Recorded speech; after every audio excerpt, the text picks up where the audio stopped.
Rappin' with ReefBum is sponsored by Bulk Reef Supply and Ecotech Marine.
Hey everybody, and welcome back to another episode of Rappin' with ReefBum. I'm your host, Keith Berkelhamer. So today I have the pleasure of welcoming Greg Hiller back to the show. Hey Greg, what's up, man? Hey Keith, what's up? And folks, I see a whole bunch of you are finding the stream. Thanks for tuning in. I see some familiar folks out there: Scotty Damron, Mike Johnson, Revo13 is a Dolphins fan. I'm a big Dolphins fan myself. Nano Joe, Acupuncture. Howdy yourself. So Greg has been, as I mentioned the last time he was on, active in the reef keeping hobby since 1996. Someone in the YouTube chat, Greg, before the show, labeled you as one of the true OGs of the hobby. Do you know what OG stands for? I do not. Well, I looked it up on Wikipedia. OG stands for Original Gangster, which is what the term meant at first. But since then, it's been used to simply mean that something or someone is original. And I think you're certainly fit that bill in terms of the reef keeping hobby. So I'm really excited to have you back on. Greg has raised several species of marine fish and propagated dozens of species of soft and hard corals. He is a founding member of the Boston Reefer Society, BRS. I wonder whether BRS got that abbreviation from you guys or vice versa. I don't know. He's also a frequent monthly meeting speaker, although I think lately it hasn't been as frequent as you had been speaking to the club in the past. Greg holds a Ph.D. in biochemical engineering from UC Berkeley, which he believes has contributed to his success in the reef keeping hobby. Greg has authored a number of articles for online hobbyist publications, most dealing with the chemistry aspects of the hobby. And he is currently retired from the company that he worked for many years, Pfizer. Congratulations, Greg, on the retirement. Thank you. Yeah. So we were talking before the live stream. I guess you just came back from a big trip and you're away from your tank for a while, correct? That's correct. Yep. Actually, you know what? Over 3 weeks, I think. Yeah. I forgot something that's very important, so let me get right back to that. I gotta take care of some quick business here, and I want to thank the sponsors of the show, Bulk Reef Supply and Ecotech Marine. I really appreciate these companies supporting the show, and I also appreciate everybody tuning in and supporting the show. So please spread the word and hit that like button if you haven't done so already, so more people will find the live stream. And as always, I encourage you people tuning in here to ask a lot of questions. It's a rare opportunity to have somebody like Greg on the live stream. So please take advantage and ask your questions in the chat. All right, so Greg, I'm sorry. We were I asked you about being away from the tanks on vacation. How did that go? You know, it went amazingly well.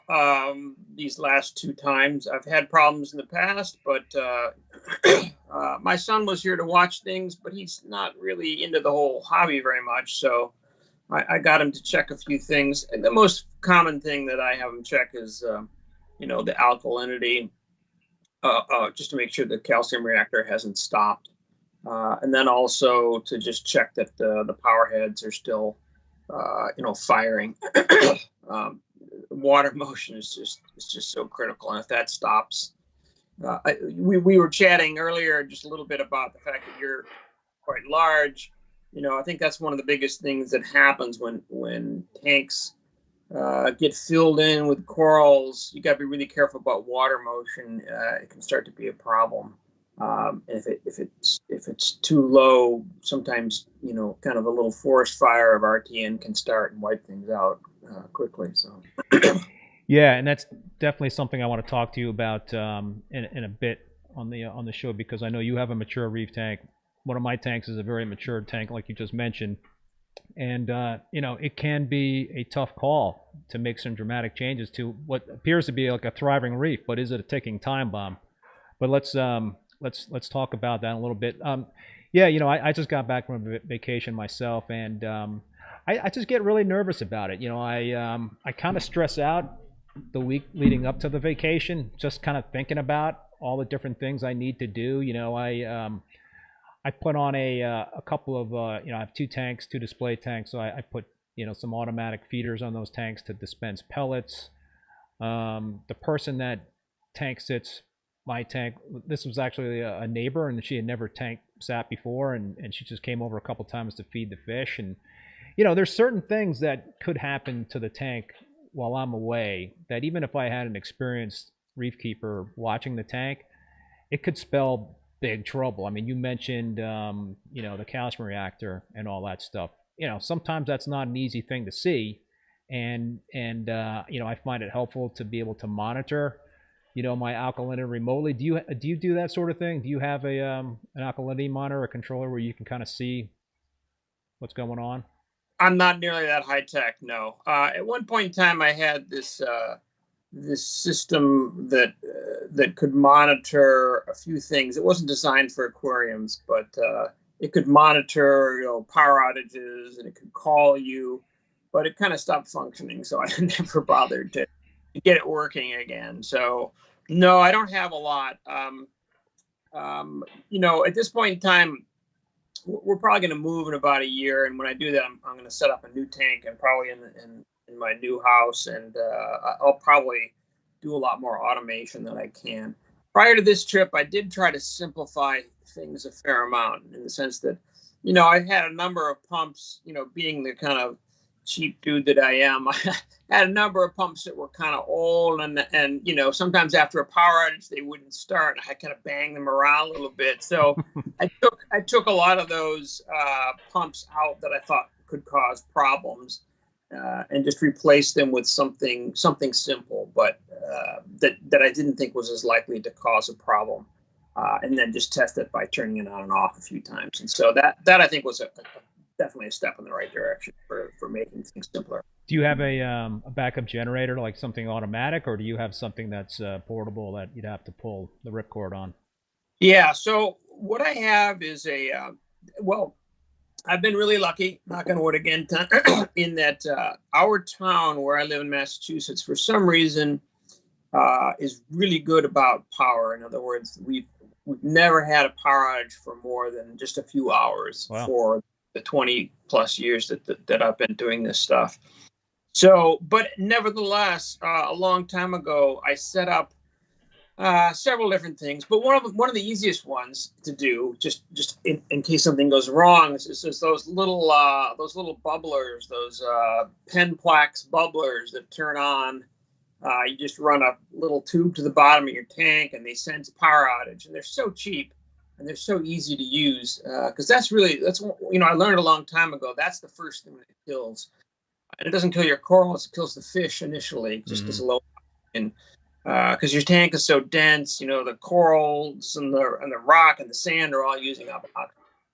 So that's one of the first things. But but beyond that, I did set up an uninterruptible power supply, but only that would power like the main recirculation pump. Uh-huh.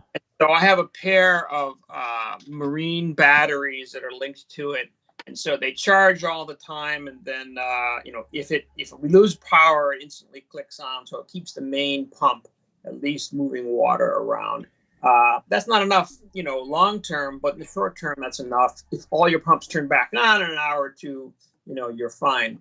Now, beyond that, I do have a generator, but I've never actually put gasoline in it. I bought it about 15 years ago, and I was like, oh, well, it's in the basement. I really don't want gasoline. It's going to smell bad. And so I never put gasoline. So whether it will start again, I don't know. And I did have some electrical work done so that if I needed it, if the generator, was necessary, I could pull it outside, hook it up, and hook some cables up and flip stuff on. But, I've never tested it, so I hope it will work. Well, I don't want to jinx you. I have a full house backup generator, but I know from past experience that's always that's not necessarily going to be a fail-safe way to keep the power on during an outage. Before Superstorm Sandy hit, I was living in Connecticut at the time, and we basically the automatic generator does like a weekly test. But I got a notification a week or so before that storm that the generator had failed that test, and I somehow was able to get the generator guy out to the house to take a look at the generator, and he said, well, it's essentially had a catastrophic failure, and that you're going to be shit out of luck if you lose power during Sandy. And he's like, listen, I'm not going to have time right now. I'm not going to have time at this point to fix it. I've got other customers that I've got to go and maintain their working generators, and I don't have time to spend to reconfigure an entire generator. Luckily, I'd broken down my tank a couple weeks before then. But so in Vermont, I have a full house backup generator, but I also have a portable propane generator just in case. I guess I'm just a little nervous that way, but that's a good thing to have as a propane. It's a propane portable generator, which is cool because I actually have it hooked into a 100-gallon propane tank. So, it's not automatic, but that thing can run for 2, 3, potentially 4 days on the propane. So that's I know a lot of people don't have propane generators, and I'm not sure how many options are out there, but it's definitely something to think about. Yeah, I mean, I thought about it, and for the new house, I plan to have a backup generator of similar ilk. But for right now, it's just not worth trying to do it. So Brooks Forsyth mentions that I think it was Brooks that uses a WYZE pan and tilt camera for when he goes away. So you and I were talking again before the show about webcams, and I have one on my 187-gallon tank. And while I was away, I was definitely eyeballing that camera to make sure everything was hunky dory. But I also have a Nest Cam on my sump, and that camera stays off.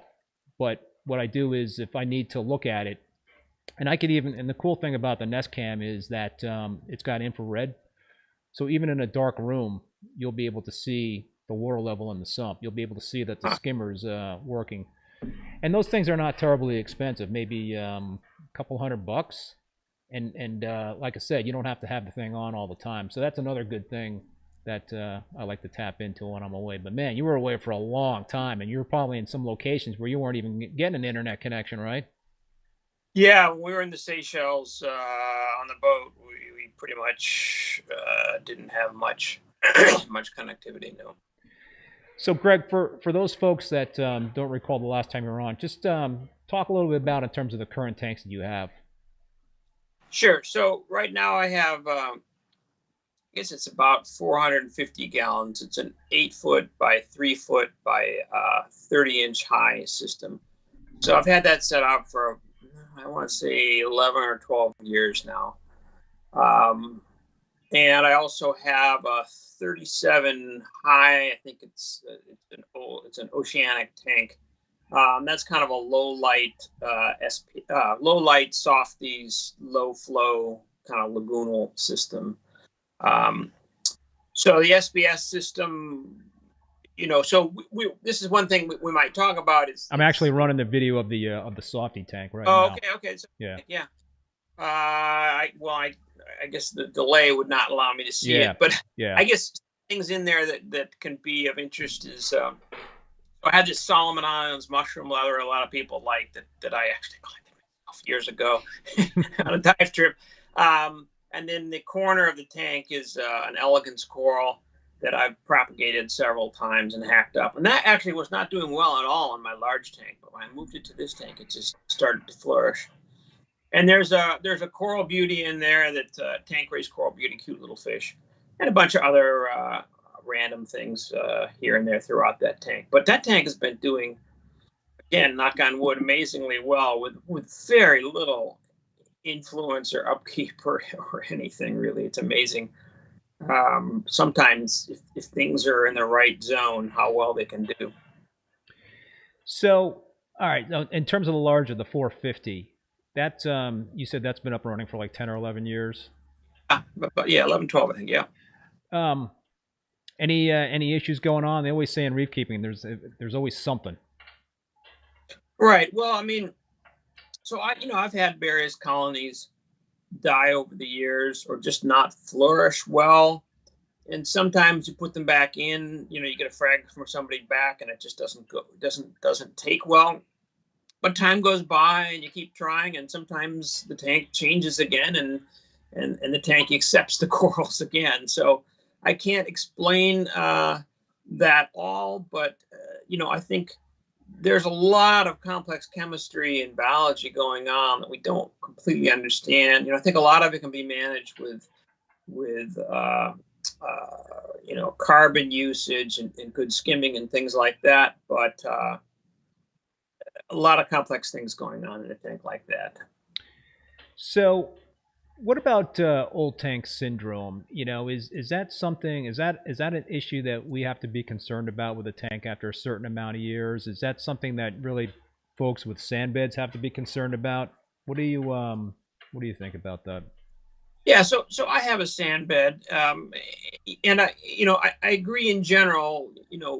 We should all be concerned about that. But what it comes down to is, how packed is your tank? How dense are things? How many fish do you have in there? If you're keeping up on maintenance, if you let things grow too far and, don't eventually cut some things back, you can get into trouble.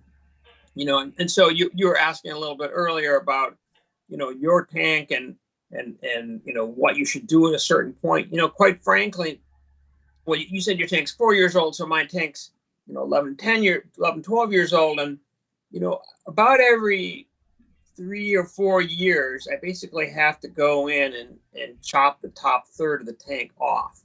Now, sometimes I'll do it on one side of the tank 1 year and on the other side of the tank the other year. But, when the corals hit the surface of the water, they spread out and, things start to grow on, just kind of funky algae starts to grow on the top. And so they're not really healthy anymore. And so I'll actually go in there. I have a brass mallet. And I think I took a video of it at one point in time, basically just going in there and just whacking colonies and just making large chunks of coral fall off. The last time I did it, I think I ended up with like at least 3 or 4 or 5 gallon buckets just full of just coral bits. Wow. Yeah. Of which some of which I've bleached out, and when it was hard to get calcium reactor substrate, I started reusing them. There you go. That's the circle of life, right? Right. Insane Reefer, thank you so much for the super chat there. The comment is great discussions like always. Thanks for your time. Man, thumbs up to you, Insane Reefer. Yeah, so so have you've only gone in to kind of chop off the top third. Have you ever really rebooted a mature reef tank, or no? No, I mean, well, no, I've never restarted a tank. I mean, I've moved, into the big tank from smaller tanks in various places and, combined stuff. But no, I never really felt like I had to, hang on one second. Nope. I never felt, oh, you still there? Yeah, Good. we got you back. Sorry. The last time this happened to me, I had Dr. Tim on, Dr. Tim Hovinus, and he was in LA, and he lost power. Oh. And after 20 minutes, he was gone. So we had to reschedule him. But I'm glad you're back. Yeah, I'm back. Hopefully you can. Yeah, okay. So anyhow, what we were talking about was rebooting a tank completely. Yeah. So no, I've never really restarted completely. I don't think it's really necessary. I mean, if you have live rock in spots and you're just careful to take some fraction of materials out and leave materials behind, I think a reef tank can deal with quite a number of insults as long as it's as the basic things are still functioning. You don't get too cold or too hot or something like that. So I want to bend your ear on something, and you've seen my tank on the YouTube webcam there. That looks awesome. I just put out a video actually on this, and I got a lot of interesting comments. But I'm thinking of kind of like rebooting the tank at this point. I mean, I'm sure it's a similar situation to your tank, but pretty much every piece of rock that's facing the lights is encrusted with coral. Whether it's Montipora, whether it's Acropora, what have you, everything is encrusted. I've got some big colonies that are just pretty much grown to the point where they're shading out other corals, and there's some RTN happening, or STN, whatever it is, at the bases of those corals because they're just not getting the light and the flow. They're essentially kind of choking each other out. Right. So at some point I got to do something, and I've in the past several months, I don't know, 6 to 8, 10 months, I've been just doing a lot of fragging to kind of like manage the situation. But I have kicked around the idea of just doing like a kind of like swapping out the rock, and I had a bad experience using dry rock 7 years ago when I started this tank, and I actually ended up rebooting the tank after 2 years because it was just one problem after another. And it was probably my fault because I didn't do a good job in terms of seeding the dry rock with bacteria and other types of microfauna. So it had diatoms, cyano, and eventually it was dinos that led me to break the tank down and restart it with Haitian live rock, and the tank has thrived since then. But I don't know. I've kind of thought about maybe doing like a minimalistic dry rock aquascape and just pulling all the colonies out and chopping off the tops of those colonies, putting them on on frag tiles, and continuing to grow out those colonies, but not saving the parts of those corals that are not doing well, that we're not getting a lot of light. But it's so what I was thinking about doing is adding a second sump, and so tying another sump into my current system, taking the dry rock and it's sort of like cooking it in the system for about 6 months. So adding it to that sump, putting some light on it, let the ugly phase kind of work its way through the dry rock in the second sump. And then once things are right in terms of after the 6 months, essentially do a swap of the live rock in the display tank for the dry rock in that second sump.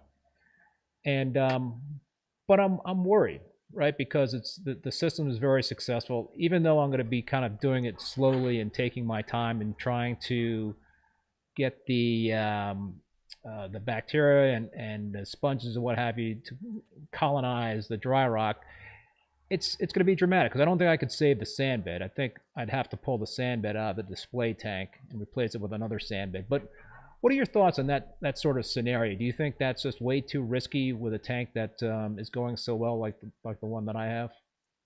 If it ain't broke, don't fix it.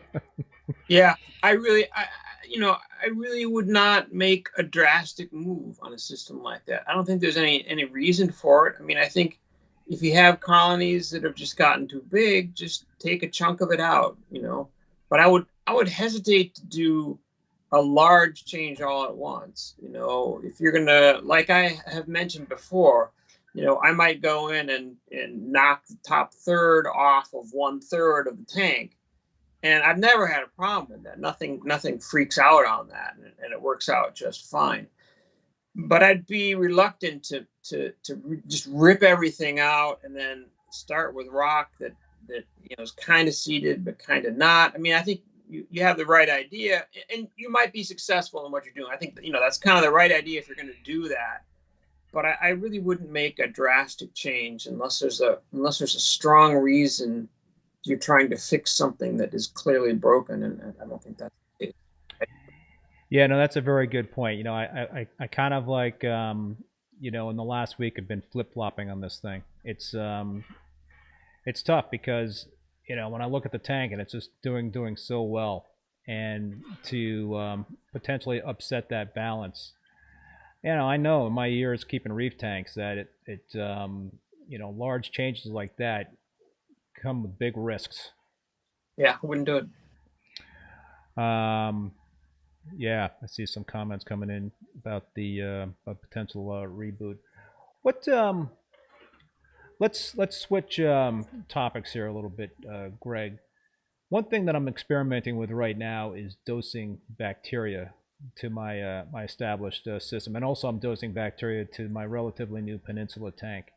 Um, the reason being is that I've been using Chaetomorpha for a while on the tanks for nutrient control, but at times it's been a challenge to keep the Chaeto growing. It can be a kind of a tough macro, I think, to maintain over the long haul. Maybe some folks will disagree about that. I don't know what your thoughts in terms of using macro. You use macro, right? Well, I've had ketomorph, or however it's pronounced, in the past. I don't have it now. What I have now is actually just grape chlorpa, which I know in some cases you're not even supposed to be messing with. I know in California and various places, if it gets out and gets into the water, salt water, it can be bad news. But that's what I've done, and it's worked out really well for me. Bacterial dosing, I haven't really fiddled with anything like that. I mean, I think there's, if you're trying to keep non-photosynthetic corals, that's a whole nother ball of wax, and really, very difficult, I think, to do unless they eat macroscopic things like tubasteria, where you can just feed them, they're getting what they need. But trying to grow a lot of critters to, small critters to add to a tank, I've never really had any super positive results. I mean, when I was raising fish, larval, sometimes I would add a whole bunch of rotifers to the tank, but just had extra ones. But I never really saw any particular advantage to that. And I know some people add the little cyclopes and stuff, and can show that the coral polyp actually eats it, but I never really saw much value in that as well. I just assume keep the amount of nutrients down if possible. Now, I don't know why you're having problems with the Chaetomorpha. Maybe your skimmer is just phenomenal, but it's always easy to feed the fish more if that's the problem. Yeah, I dose both nitrates and phosphates. I feed my fish like 4 or 5 times a day, and I think what's going on is a lot of the my phosphates have pretty much nearly bottomed out,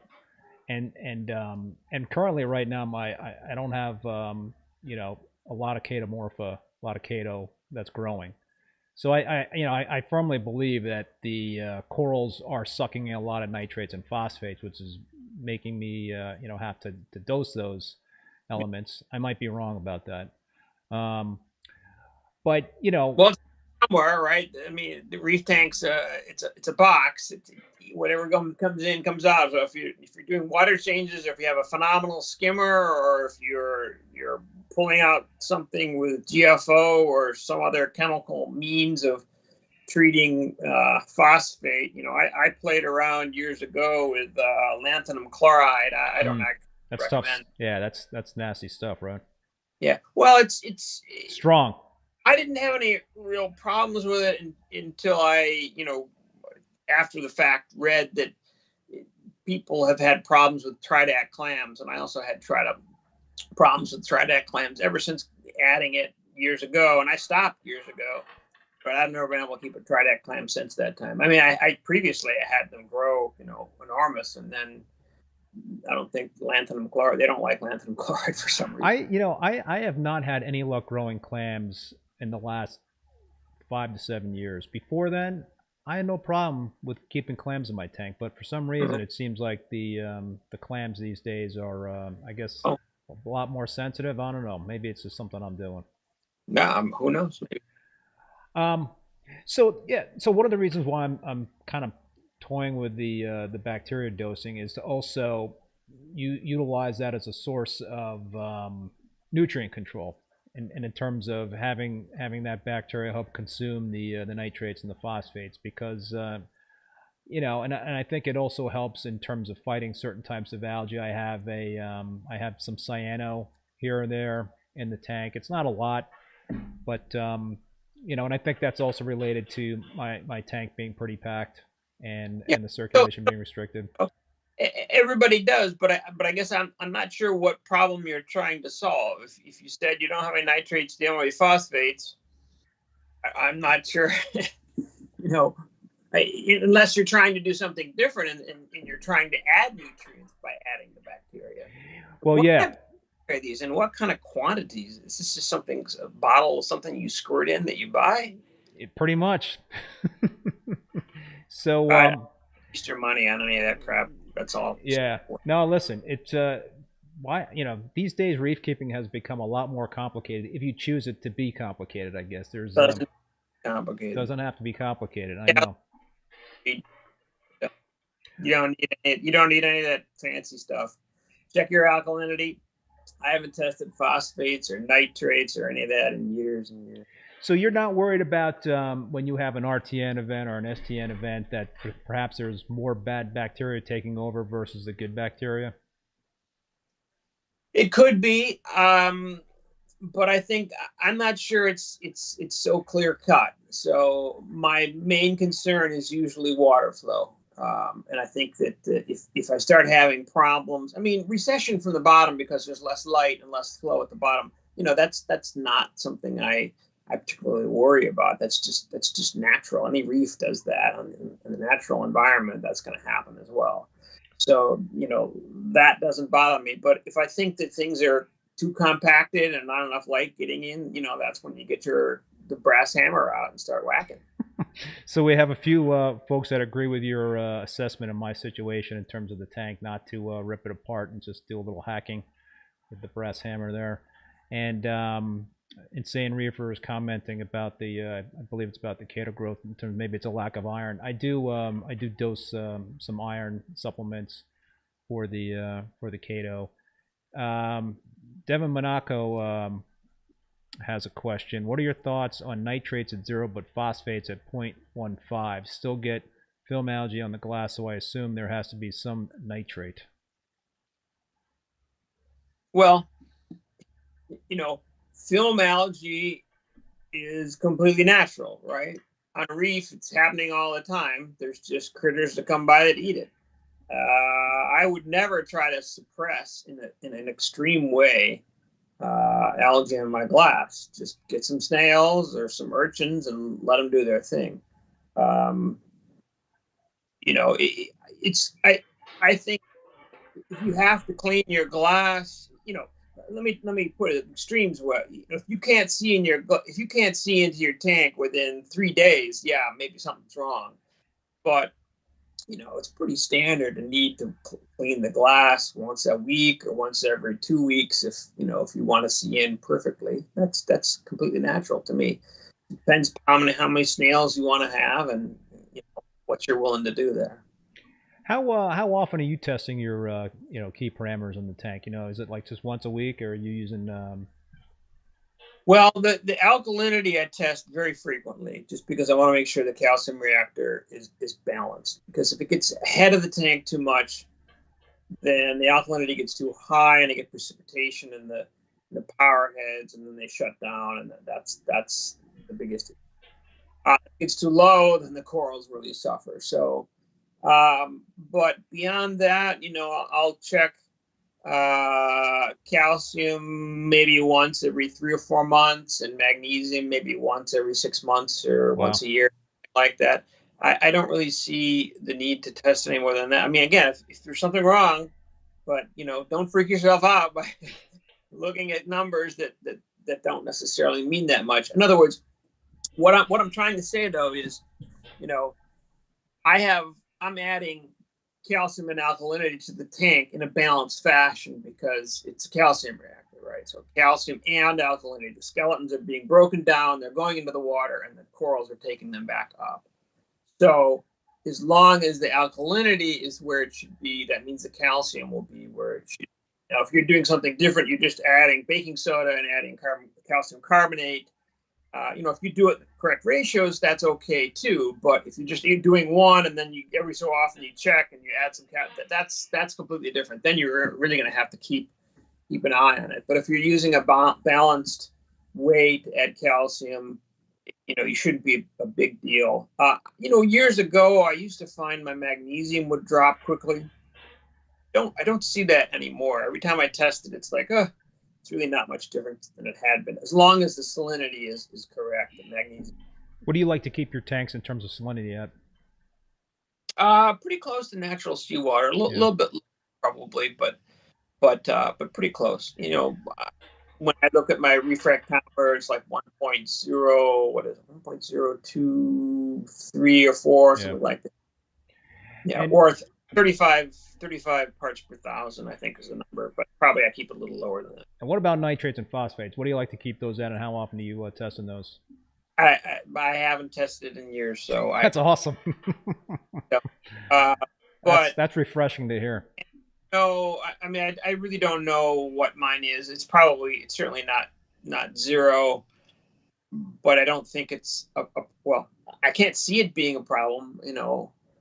Again, I have things that don't always do well, but right now everything's doing really well, and again, I haven't tested it in a long time.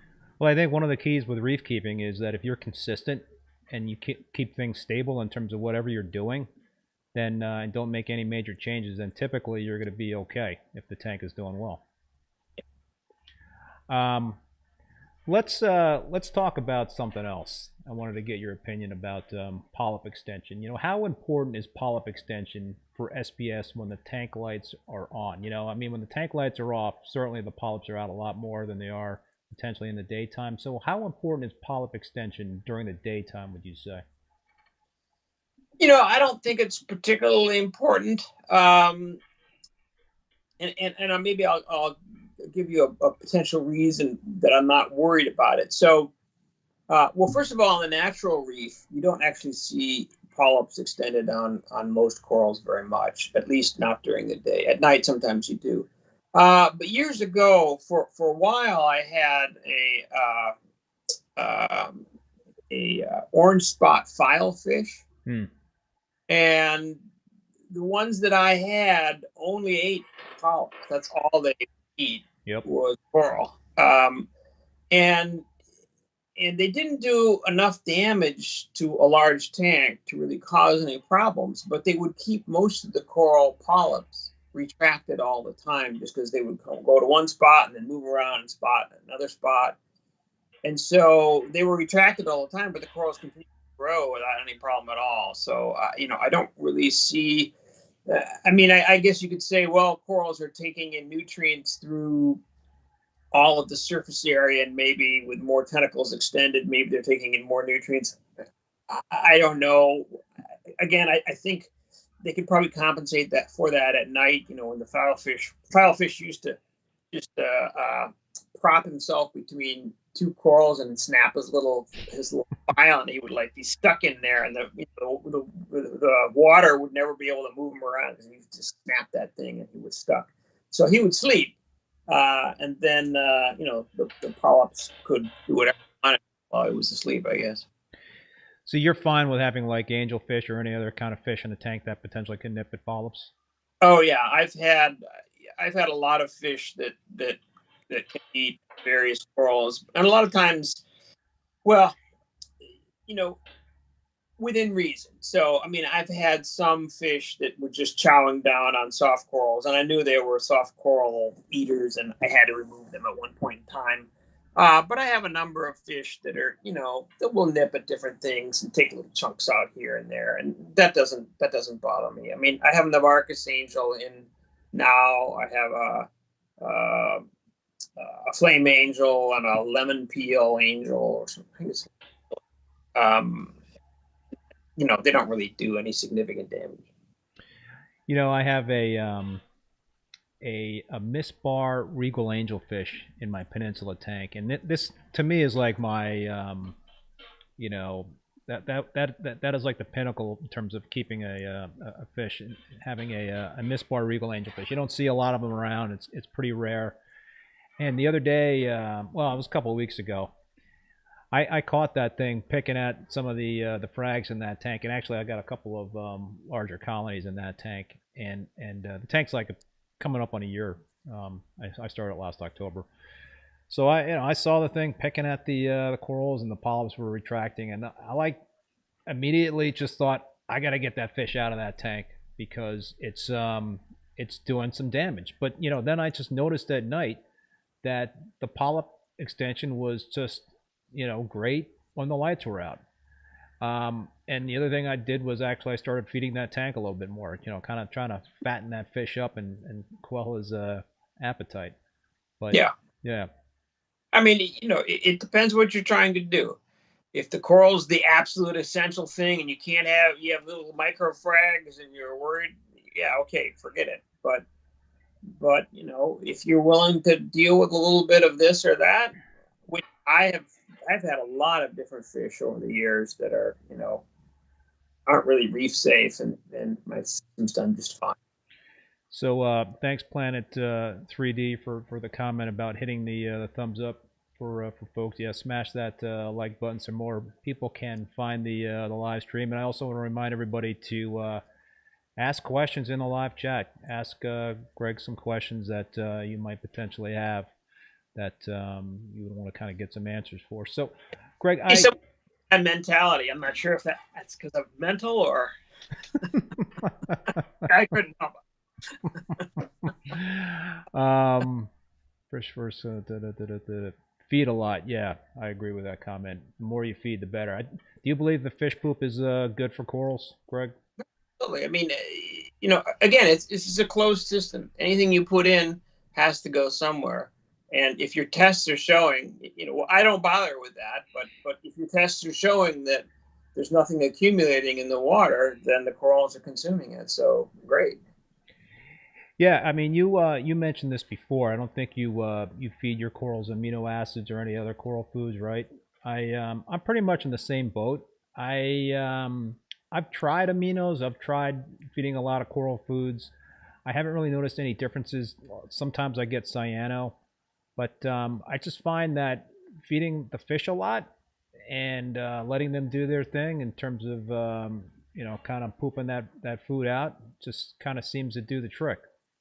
So keep in mind when you're feeding a fish and feeding them proteins are made of the 20 essential amino acids. So all those amino acids are going in. Now, I don't know what the amino acids that they're selling in some liquid bottle particularly are.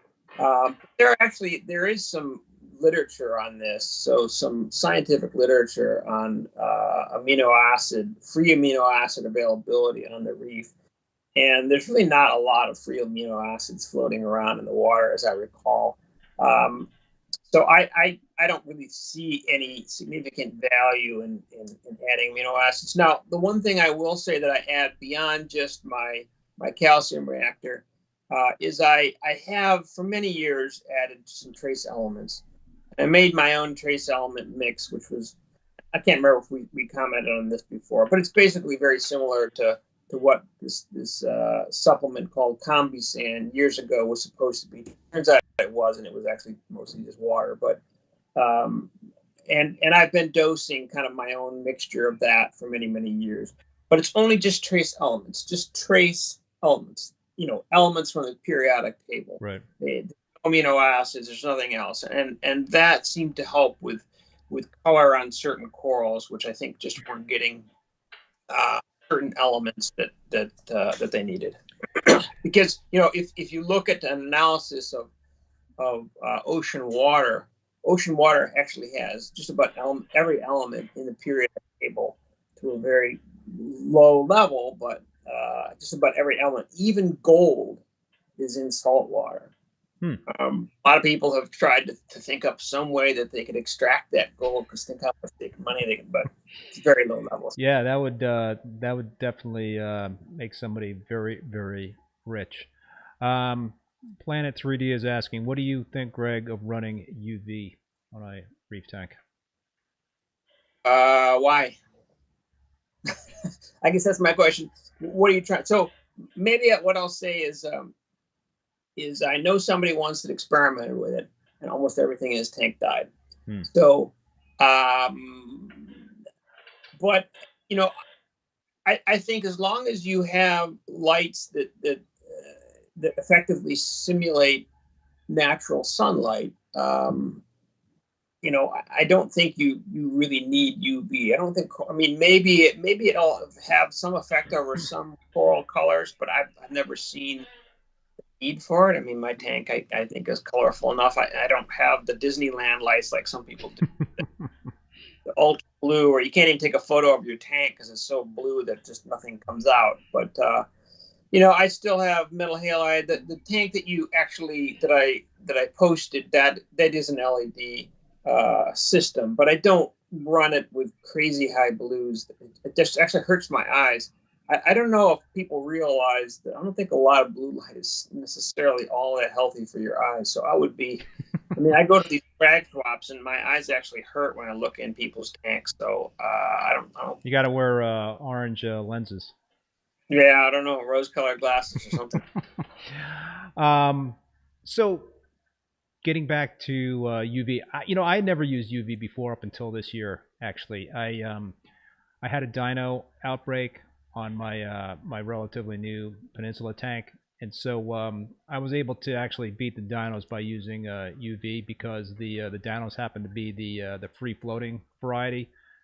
So what you're saying is, so maybe I should rephrase. So that question, just UV in general, I'm not sure if that was that they're trying to subject their tank to some UV. So that maybe that's something completely. That's what I took the question as. Okay. But if it's a question of using a UV sterilizer, yeah, to try to run the tank water through, I also wouldn't bother. I don't think it really accomplishes very much. I mean, maybe it worked for you, or maybe just other things you did fix the problem.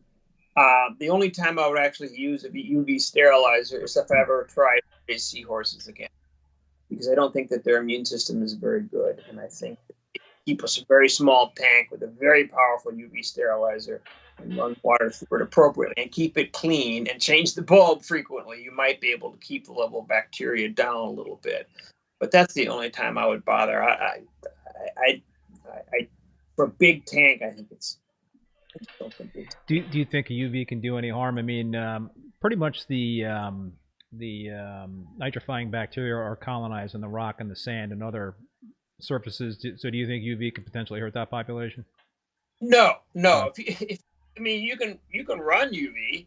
It's just, I just don't think it's going to do anything. Now the only caveat is that the seals could break and the bulb could get messed up, and water could get in there and corrode it, and then dump metals in your tank that can wipe out your tank pretty quick. So those UV lights, you got to be careful with that aspect of things. So again, if there's no real strong driver for it, I just wouldn't have it. In other words, one more device that something can go wrong with.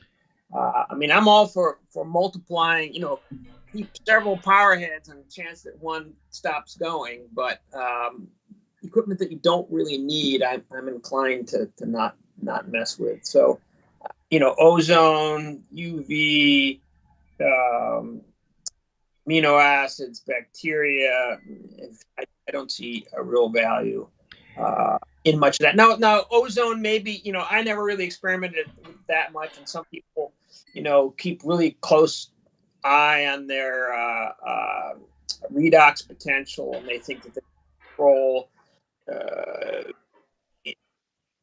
can better control things and keep it a little more oxidizing environment.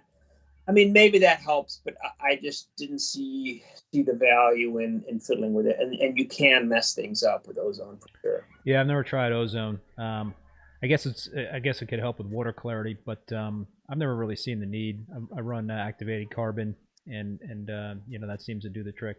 Speaking of UV, when I was on vacation, one of my UV bulbs did burn out, but no harm done to the tank. But yeah, it's the seals that you got to be worried about, because the whole point is the water is supposed to flow right around them. Those seals, also with just exposure to UV in time, they get hardened and go bad.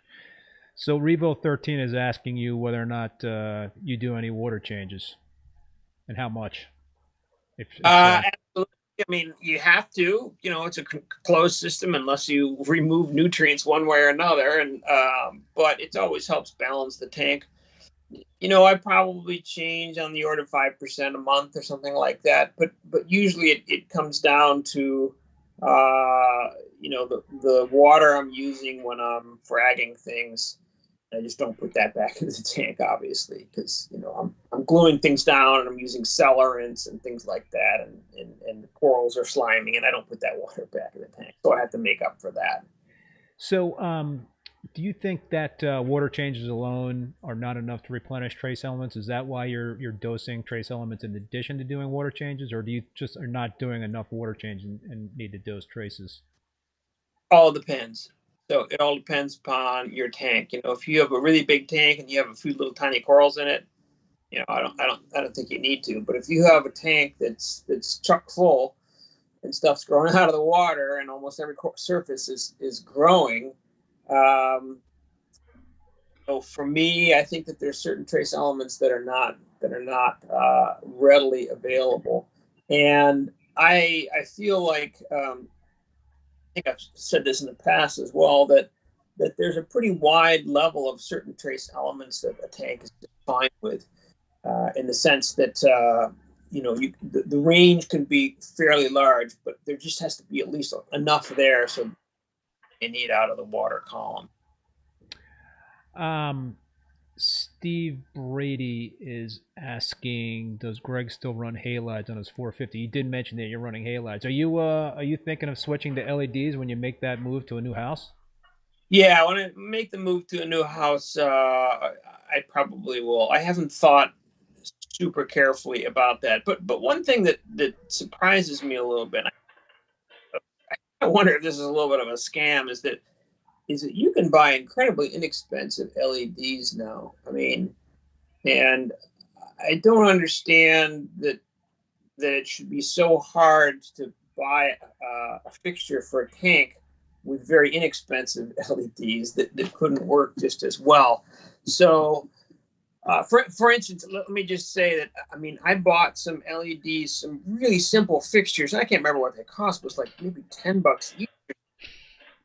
And they're mostly red, but I mean, I can grow incredible amounts of caulerpa under these things with really low intensity. Actually, the zinnia grows really well on that same system with those little LEDs. And I've bought some kind of knockoffs, lower quality LEDs that I have on my frag tank, and things look really good in there. So I just wonder, whether it's one of these kind of marquee type things, or just the brand name, and people are trying to keep that brand name up, whereas Gucci bag is the same as a bag that looks like a Gucci bag. Well, maybe it's time for some DIY LEDs for the new tank. Well, I just think that that seems to be a little bit of a scam. I don't completely understand it. I would actually, I didn't watch Sanjay's thing, but I'd like to hear what he has to say. But at the same time, the manufacturers just give him lights, right, half the time, right? So I don't know that he has tried a lot of low end stuff, because why bother? Right. He's got the higher end stuff. I mean, I'm wrong on that. Don't get me. I don't know. Maybe he doesn't get stuff from manufacturers, but I think usually they give them to him because they want him to test. So, about the move, are you planning on moving the tank? Are you planning on just selling everything off, getting rid of everything, and restarting fresh? Because moving a tank can be a real bear. Yeah, I'm probably gonna start it with base rock and move a few things over, and probably not try to wholesale move stuff. But I don't know. I haven't thought exactly how I'm going to do that yet. I mean, for sure it'll be a reboot of the landscaping and everything, and and the tank configuration is going to be actually different. It's actually going to be kind of designed. The house, well, there's a spot for it in the house. So we're designing the house from scratch, working with some architects, and so we'll have it in a particular spot, and it'll look a little different than the current tank. Any potential big changes that you're considering besides the LED lights? Are you gonna kind of go with what you have been sticking with that successful formula in terms of types of equipment you're using, or are you gonna try to do a little experimenting? For the most part, I'll stick with what I know. The one thing that I am going to do, though, is I'm going to have a fairly large space in the basement. So currently, my sump is plumbed to the basement from my big tank, and I have a pair of tanks kind of associated with that I just have either calipa or frags in.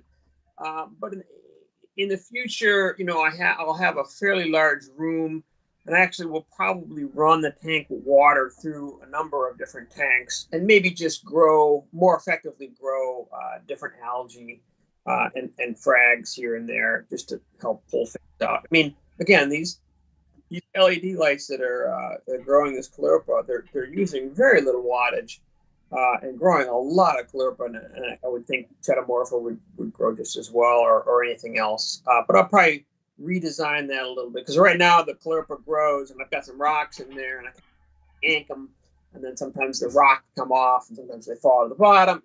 If I had like just a solid structure, it wasn't designed this way, but if I had a solid structure that the algae could just grow on, I could just more wholesale harvest it quickly and cleanly. So it sounds like you're going to have the advantage of being able to keep the old tank up while you start the new tank. Is that what you're looking to do? Because that would certainly make things easier in terms of transitioning the livestock over, right? Yeah, I probably will. We don't need to sell the house, and my kids might be living in it for a little while anyway. So. Planet 3D had a follow-up question about the trace elements that you're using. The question is, how are you measuring the amount of trace elements to dose? Are you doing any ICP testing to see what those levels are at, or you're just just dump a little in, see what things look like? And yeah, really, I mean, I'm dumping. I'm not keeping super good track of how much I'm dosing, but I haven't seen any significant negative effects to it. And I'm a scientist, and I want to see, I did see positive effects when I first started doing it. In other words, I had some corals that were clearly losing color. I had good effects, but I can't say in the long run now whether I can, really see whether something's fading and I add it and always get a response. I've always just kind of continued to add it at a kind of a low clip. consistently. And again, water changers should help with that as well, right? Keep things balanced back again. Yeah, I mean, Greg, one thing I'm taking away from this chat is the power of observation, and you seem to lean on that heavily, and I do so as well. I think that's so vitally important with a reef tank, is that you should observe that tank on a daily basis. And there's certain corals that I have that are sort of like canaries in a coal mine, and when those corals don't look right versus the other corals, then I kind of know something might be up. Right. Yeah, some things are definitely more sensitive.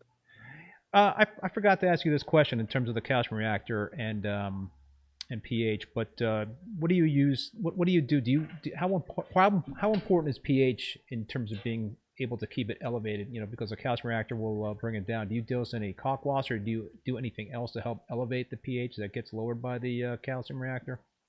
Well, I think adding kalkvasser is certainly a fine thing to do, and I have done that in the past. At the moment, I don't really religiously do it, and so for sure my tank has a slightly suppressed pH. I don't actually know what it is right now. I actually haven't had a functioning pH probe in probably about another maybe 8 years or so. Really? Don't really know what it is, but I know it's suppressed. I know there's enough carbon dioxide running in that calcium. I mean, the bubbles are going pretty fast, so I know it's suppressed. But I try to keep air moving in that room and try not to get it super closed down. And but I'm not tremendously worried about the low pH. It might be a problem for some corals for sure, but I mean, whenever possible, better to keep the tank at natural conditions for everything. But for me, I think one of the ways you can balance this is keeping the alkalinity slightly higher than would happen in the natural reef environment. So, I'm a scientist by heart, and global warming is real, and you can look at the carbon dioxide levels and the tests in Hawaii, and people might say, well, look, my carbon dioxide levels in my tank are way higher than they are in the natural. And I agree, but you can compensate for that, because in your tank you can elevate the alkalinity, and I have that elevated. And you could do that in the ocean too, if you had like a fleet of giant tankers and you ground up all the white cliffs of Dover and you sprinkled them continuously all around the world every day. But that's just never going to happen, right? So it's just, science is real. The vaccine works, and global warming is happening. I'm sorry to say. It was sad actually to see the damage in the Seychelles when I was just recently there. So yeah, wow. So we got another question from Planet 3D, and the question is, Greg, from your days at CompuServe's Fishnet forum, what do you think? We might have talked about this last time you were on. What do you think of the quality of today's advice online? Oh, you temporarily lost Greg. Yeah, sorry about that. I'll come back in a second. My wife keeps trying to call me, so probably trouble. So the value of today. Well, I don't know. I think everybody thinks they're an expert. And I guess the question is, be careful with who is giving you that information. In other words, is someone trying to sell you something? Really is what you have to ask, right? Is someone trying to sell you hydroxychloroquine or various chemicals or vitamins to keep you from getting COVID, right? You got to ask those questions carefully. And so I think you can read a lot, but I would suggest that you read books that have been written by people that have been in the hobby for a long time and understand the basics of the science and the chemistry of what's going on. Not just, oh, if this happens, you can do this and this will work every time. I mean, there's certainly fixes, I remember when first got on CompuServe and people are like, oh yeah, these long, thin anemones. Oh, they're called Aptasia. Oh, really? And there's something that will eat them. Wow. I mean, that was huge, right? And that's the kind of really simple, pointed answer that that actually does work, right? But some things I think you just got to be very careful with who's giving you that answer and what their agenda might be. And Planet 3D adds, sorry, I should have added, I value ReefBum's advice. Yeah, I dish out some advice, but I've been in the hobby 27 years, so I guess the other piece of advice I would say is if you have somebody out there online that's dishing out a lot of advice and you haven't seen what their tanks look like or tank look like, then you might want to think twice about taking that advice if they're not very forthcoming about showing that sort of thing. Indeed, right. And if they tell you that all you need are water changes, yeah, let's see how many corals they have in their system. So Revo13 is asking, what's Greg's thoughts on oversized skimmers? Do you use a skimmer? You mentioned that you use a skimmer, Greg, but what do you think about these large oversized skimmers people are using these days? Well, so that's actually one of the things that I recently changed. I think as long as you're controlling nutrients, however you do it, that's fine. I think it's if you add I think it's very hard to overskim a tank. Some people say you can, very hard, and you can always add more fish to your system. But one of the things that annoys me is that if the alkalinity gets a little high in my system, I get this precipitation in these pumps, these submersible pumps. And so I finally got so just frustrated by it that I just stopped using the submersible pumps that were on my oversized skimmer. And I just said to hell with it. I just took the whole skimmer out. And I went back, believe it or not, to a counter current wooden air stone wow. skimmer. Yeah, those are reliable. And the tank still looks okay. I mean, the skimmer's not doing that much, but everything still seems okay. So buying new pumps for that skimmer like once a year and all the electricity it was using, I just didn't really see the value. Maybe in the tank in the future, maybe I'll have a whole bunch of counter current skimmers. I mean, you can build them easily with a big chunk of PVC and drill some holes in it, and it's super easy. I had this 50-inch tall countercurrent protein skimmer, which was it skimmed so consistently. I didn't have to worry about the water level in the sump, and it was external to the sump, and that thing was a beast. I mean, it was 50 inches tall, so if you don't have that kind of space, then that's not going to work. But it was a simple design, and worked really, really, really well. I think, to me, that's kind of one of the things today that makes things more complicated. I mean, you mentioned that you're not sure if you can actually overskim a tank. I mean, I think the skimmers these days are just so much more efficient than they were in the past, and so perhaps it does make it easier to overskim a tank. But you also have people using filter rolls, fleece for mechanical filtration.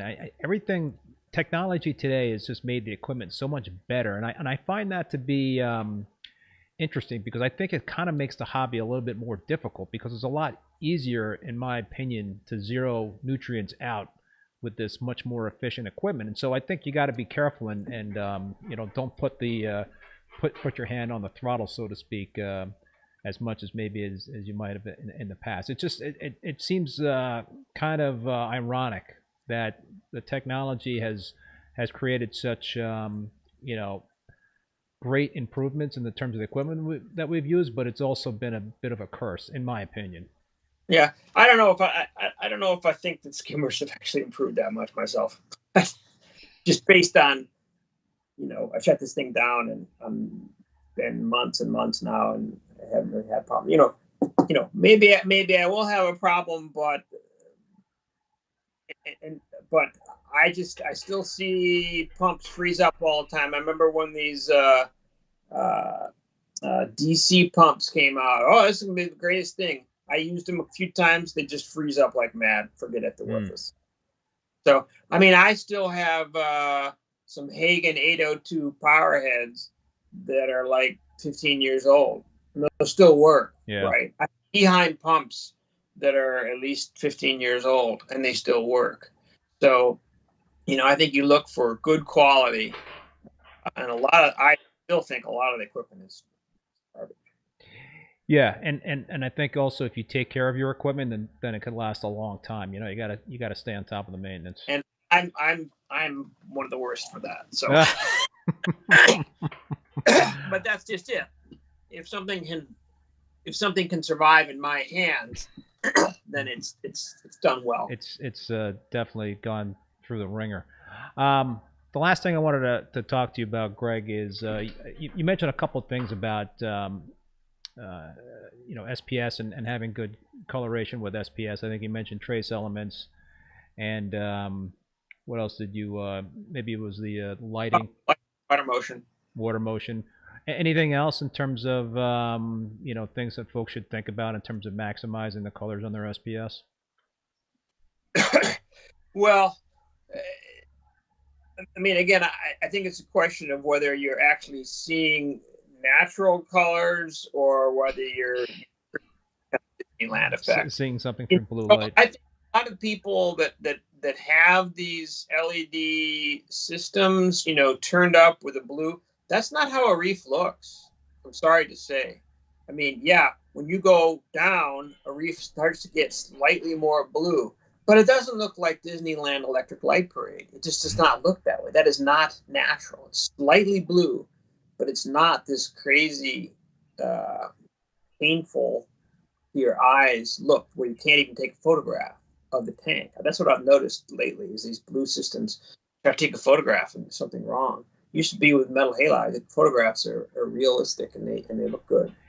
Yeah, I have a very easy time photographing my tank that's lit by metal halides, but the tank that's lit by LEDs, I don't run a very blue spectrum on the LEDs. In fact, a fellow YouTuber and Instagram guy by the name of Telegram created this light profile for me that mimics 20K 400 watt halide bulb. So that's what I use. I use 20K radium 400 watts on my SPS dominant system that's established, and so I wanted to kind of recreate that look. But it's still tough with the LEDs on because I have to change a setting in each of the lights into a photo mode so it doesn't flicker. So it's not as easy to for me at least to capture the photos and the video with the LEDs. But yeah, I mean, you go on Instagram, you see some pretty wild stuff with the blue lit tanks. It's you can get these very average looking tenuous that look spectacular, and of course there's some spectacular prices attached to those tenuous that are all dolled up under the blue lights. And I can tell you, folks, the natural reef does not look that way.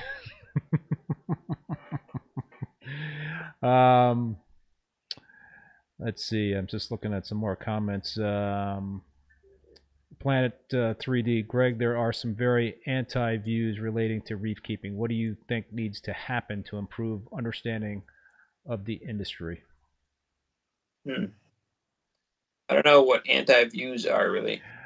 I think there might be some thoughts out there that potentially reef keeping is impacting the natural reefs. Sure. Well,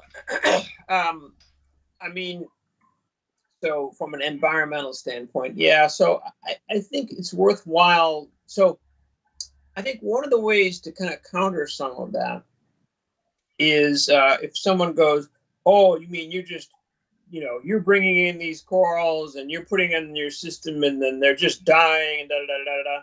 Okay, well, they're not, right? So I mean, when I talk to people about my system, they come over and they look at it and they go, "Wow, that's kind of neat."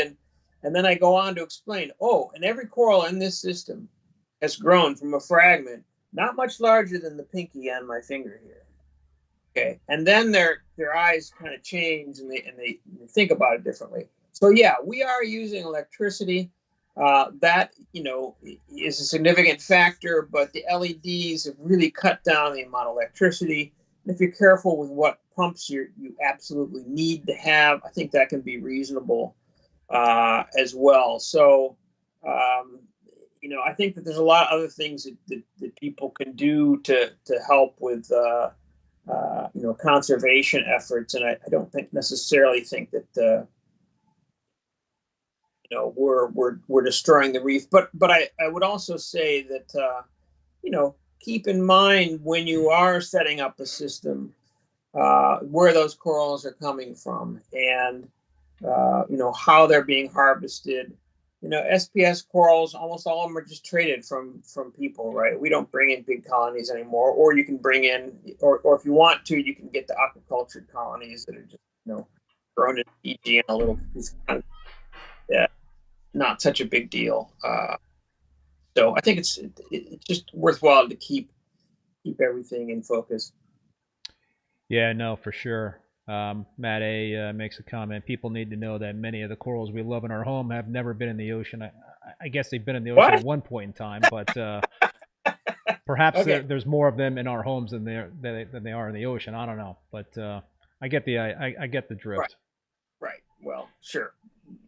It came from somebody else's tank, and then I put it in my tank. Sure, but yes, they were all in the ocean originally. Yeah.